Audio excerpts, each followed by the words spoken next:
dulu jadi sebelum masuk Islam, saya dulu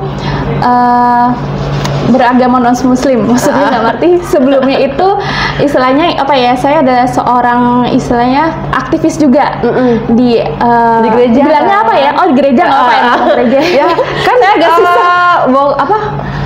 Leader tuh ya, apa yang untuk kita nyanyi-nyanyi tuh? Worship leader kan? Ya, di gereja seperti itu. Nah, dan juga di gereja saya dulu saya juga cukup aktif dalam kegiatan yang mengajak orang-orang untuk masuk dalam kepercayaan saya sebelumnya gitu, karena memang yang namanya kita beragama gitu, kita meyakini dan percaya bahwa kepercayaan kita adalah memang kepercayaan yang paling benar, dan pengen membagikan kepercayaan ini pada orang-orang supaya saya keselamatan gitu kan. Bener sama. Betul.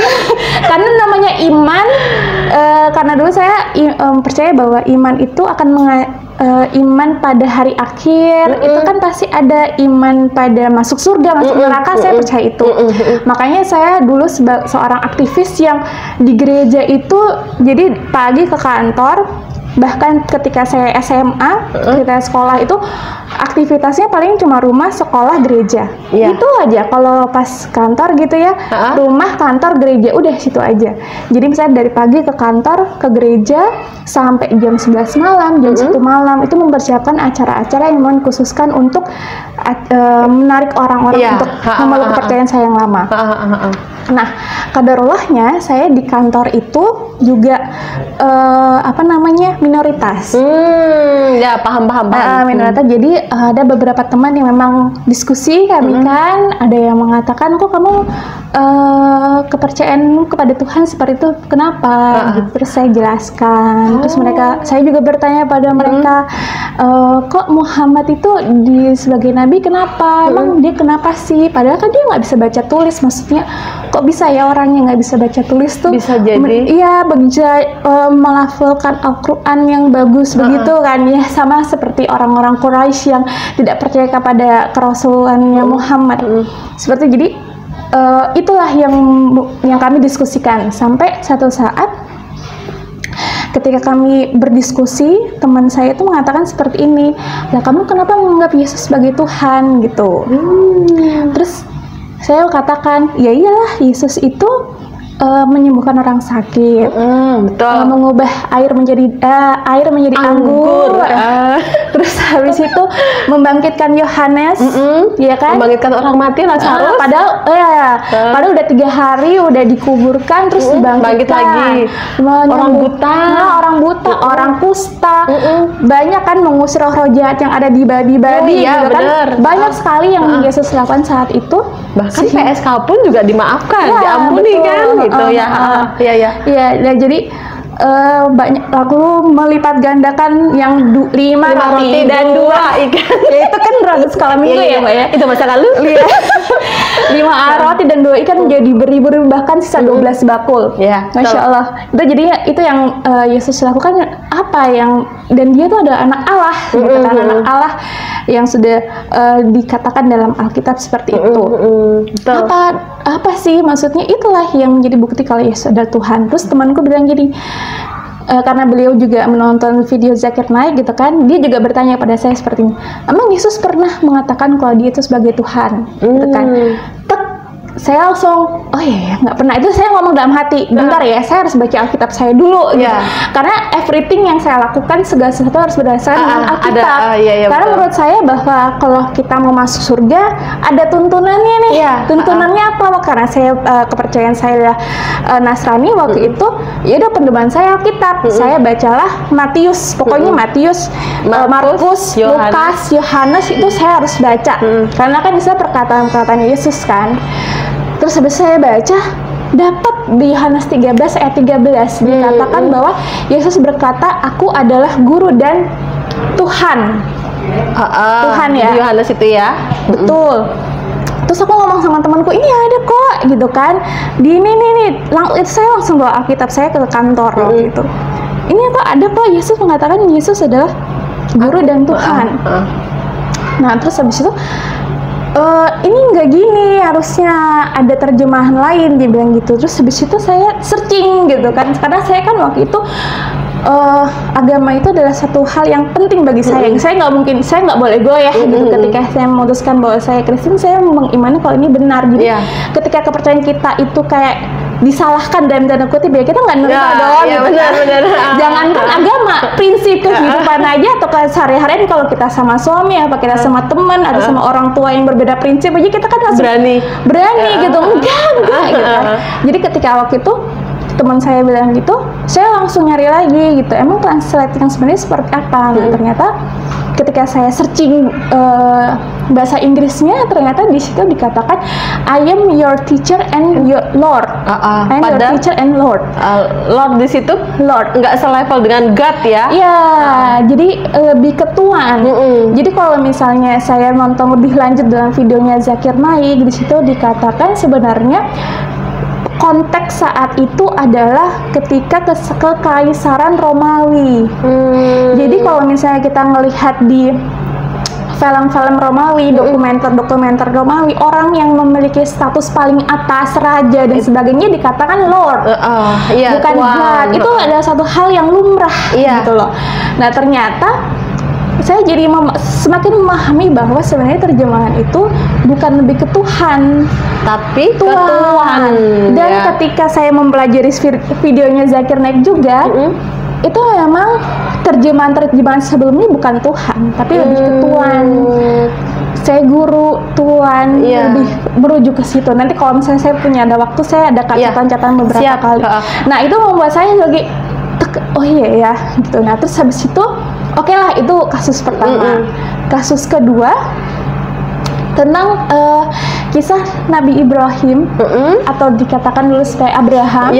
Abraham, lalu Siti Hajar, Siti Sarah, lalu Ismail dan Ishak. Jadi kalau kita tahu kan Ibrahim memiliki istri pertama Siti Hajar, lalu yang kedua Siti Sarah. Siti Hajar mempunyai anak Ismail dan Sarah punya anak Ishak. Benar ya?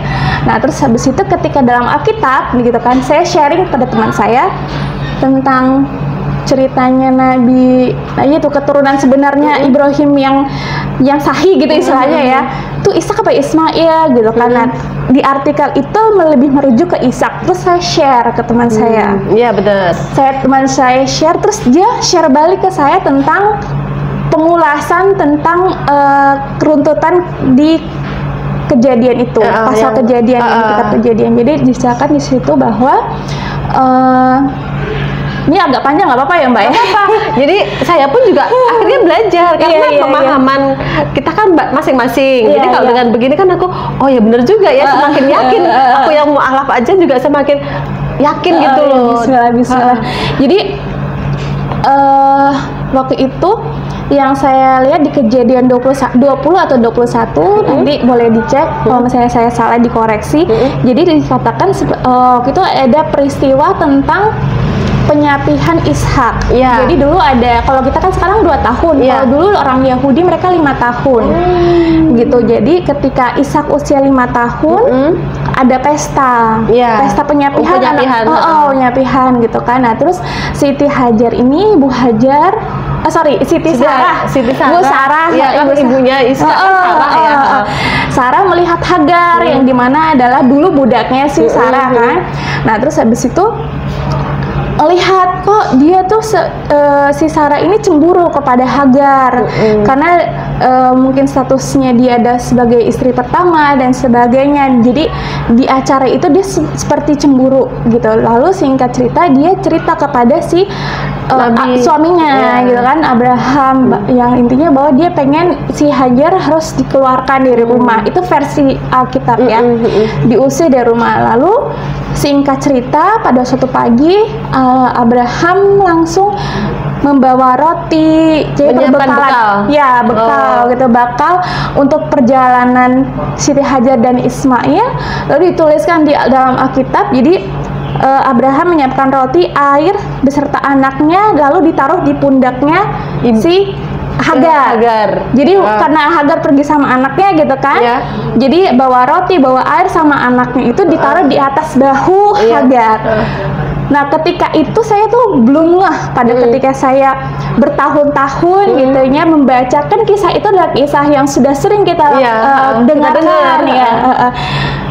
Saya belum sampai detik itu saya baru ngeh bahwa anak kecil itu, yaitu Ismail, sebenarnya sudah tidak kecil lagi, karena dia saat peristiwa itu dia sudah berusia sekitar 19 tahun. 19 tahun. Iya, karena kan Abraham maunya anaknya sudah tua. Iya, sudah tua ya, karena si Ismail lahir ketika Abraham sekitar usia 82-83 tahun. Lalu si Ishak lahir sekitar 100 tahun.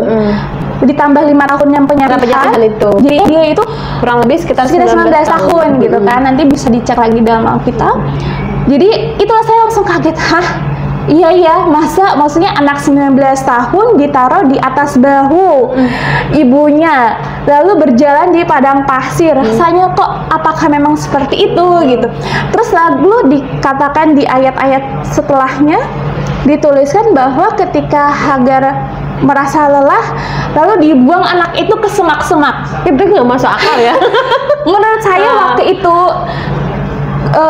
sangat di luar dugaan, dan kok seperti itu, karena memang sebelum saya menelaah, saya memikir memang Ismail itu masih kecil gitu ya, palingnya 5 tahun ke bawah lah gitu ya, dalam pemikiran saya. Tapi ketika saya menelaahnya lebih lanjut, oh ternyata dia udah dewasa, istilahnya kalau sekarang udah kuliah. Benar nggak sih Mbak? Anak kuliahan ditaruh di atas ibunya, terus itu dibuang ke semak-semak, rasanya not make sense gitu. Nah di sini saya mau sampaikan dulu ini kepada teman-teman sahabat Arkom, bahwa setiap orang punya pandangan berbeda ya. Maksudnya saya khawatir, oh ini bukan menjelekan atau apa, karena ini kan saya membaca sendiri gitu ya. Nah jadi itu dan itu bukti beberapa istilahnya beberapa alasan yang membuat saya kok agak ragu gitu loh. Semakin lama kok semakin ragu ya Mbak gitu. Terus waktu itu saya sedang membaca Alkitab yang itu namanya itu Alkitab Rainbow. Alkitab Rainbow itu dituliskan secara detail, misalnya tema kitab ini apa, tujuan kitab ini apa, penulisnya siapa, dan sebagainya sampai ke bawah. Nah terus habis itu memang yang saya lihat sumber terpercaya salah satu kitab, saya agak lupa itu apa, nanti mungkin saya bisa lihat lagi ya. Jadi itu ditulisnya itu tidak dikenal seperti itu, makanya kok semakin ragu. Terus pertanyaan-pertanyaan yang banyak saya tanyakan dalam hati, misalnya dulu kayak kan di dalam 1 Korintus itu di kitab 1 Korintus dikatakan ketika seorang wanita berdoa dia harus memakai tudung gitu, atau lebih baik dia botak aja sekalian gitu kan. Itu ada di Alkitab ada gitu kan. Terus saya berpikir, loh kok orang Kristen tidak memakai itu, tidak memakai jilbab dan sebagainya. Nah itu mulai kok seperti ini ya gitu. Belum lagi kejadian-kejadian yang memang Yesus lakukan dalam 3 tahun masa pelayanannya ketika berada di dunia gitu kan. Nah itu membuat saya semakin ini ada sesuatu yang nggak benar gitu. Maksudnya ketika saya mempelajari sesuatu, ketika petunjuk kehidupannya istilahnya tidak sesuai, saya punya alasan apa lagi untuk bertahan di sini gitu. Itu pas awal-awalnya gitu. Berarti mencari ilmunya dulu ya. Mencari ilmunya dulu baru yakin dengan Islam itu sendiri. Jadi pencariannya tuh berapa lama tuh? Terus ada yang bimbing nggak itu? Kalau bimbing saya personal sih memang nggak ada. Hanya paling cuma teman-teman untuk diskusi ya. Dan itu juga ada cerita lucunya waktu itu. Sampai saya ketemu sama salah satu pembina mualaf bagian akhwat Bu Ustazah Muntafinya. Itu ceritanya itu memang kayak tuh Allah tuh udah sebaik-baik penulis skenario. Jadi waktu itu memang saya mencari itu. Jadi ketika saya merasa pergulatan, maksudnya gini, saya udah agak ragu nih dengan kepercayaan saya gitu kan. Ya terus sekarang saya mau ngapain? Sedangkan kalau di Islam saya harus baca Al-Quran. Mungkin saya sempat mulai baca Al-Quran. Waktu itu saya ingat banget pas menjelang Ramadan, saya juga latihan puasa dan latihan sholat juga waktu itu. Keluarga gimana tuh? Ya itu nanti ada lagi. Itu drama yang sangat panjang. Jadi waktu itu memang saya pas Ramadan saya belajar belajar sholat, terus habis itu baca Al-Quran. Nah, ini kita baca yang Al-Quran dulu ya. Jadi waktu saya baca Al-Quran waktu sampai kepentok kan, kalau awal pasti kan di Al-Baqarah. Al-Baqarah saya terhenti pada ketika Bani Israel itu dia mengeluh kepada Allah gitu kan, Allah dan Nabi Musa waktu itu, terus mereka dikutuk menjadi kera. Kan ada di surat Al-Baqarah. Terus saya baca, masa Allah sebegini ya gitu kan. Wah, ini kayaknya saya nggak bisa menerjemahkannya lah, saya butuh pembimbing. Nah, pada saat itu juga saya, karena waktu itu teman-teman diskusi saya kebanyakan pria, saya tanya kepada teman saya yang waktu itu muslimah di kantor saya, terus saya tanya sama beliau, kamu ada nggak kenalan ustazah gitu kan? Oh iya punya, ada. Emang kenapa gitu kan? Ya enggak, cuma pengen belajar aja gitu loh. Emang kamu masuk Islam ya? Kalau dia bilang gini, Ustaz, yang buat saya kaget jujur. Ustazah saya bilang kalau misalnya ada yang masuk Islam itu pasti karena ada pasangan atau ada harta gitu. Terus aku dia ngomong kayak gitu, terus aku kayaknya aku nggak jadi deh. Nggak yang itu ya, padahal bukan karena harta, bukan karena pasangan. Iya, karena saya mau mencari kebenaran, mau mencari ini Al-Quran isinya apa. Langsung saya langsung saya menutup. Akhirnya saya Google. Saya searching, beneran saya tulis ustazah di Semarang. Saya masih ingat banget. Iya, jadi ketika saya searching ustazah di Semarang, jadi ada kayak Twitter gitu. Biasanya kalau misalnya ada kayak pengajian, oh ustazahnya pengisinya siapa gitu kan. Nah, waktu itu tersambung ke komunitas hijabers yang ada Twitternya, pengisinya adalah Ustazah Muntafina. Terus habis itu ada kontak personnya, waktu itu yang kontaknya Ustazah Muntafina kan, kontaknya komunitas hijabers. Terus habis saya WA, saya WA waktu itu. Terus habis itu beliau kenalkan saya ada Ustazah Muntafina. Terus saya dikasih nomor handphonenya, langsung saya janjian. Saya janjian itu seminggu sebelum Ramadan. Bukan, seminggu sebelum saya diusir dari rumah. Ya, jadi saya itu kok sampai segitunya? Iya, makanya jadi padahal belum tahu kan? Belum. Jadi saya waktu itu saya ingat banget pengajian hijabers itu hari Ahad. Terus saya ketemu sama Ustazah Muntafina di sekolahan, yayasan ya kan, Bina Amal. Terus itu hari Sabtu. Jadi rencana Ahad itu syahadat. Hari Sabtu ketemu sama Ustazah Muntafina. Terus sebelum itu juga aku ngomong sama Mama. Mah, kapan ya? Kebetulan papa saya kan masih tugas di Jakarta. Pas aku lagi ngobrol-ngobrol sama Mama, kapan nih papa ke Semarang gitu kan? Oh, papa Semarang mungkin minggu depan tuh istilahnya setelah aku syahadat itu. Jadi aman. Rencananya kan oh iya oke, kalau gitu aku dalam batinku menganggap bahwa oh ya udah nanti aku ngomong sama papa tentang syahadatku pas papa lagi di Semarang. Pemikiranku seperti itu. Nah, sudah mendekati hari aku bertemu dengan ustazah, pas hari Jumatnya, bukan sebelum hari Sabtu ya, Jumat sore tiba-tiba Mama tuh WA di grup keluarga. Mama tuh langsung manggil nama aku, kenapa ada Al-Quran dan mukena di kamarmu di gitu? Kamar.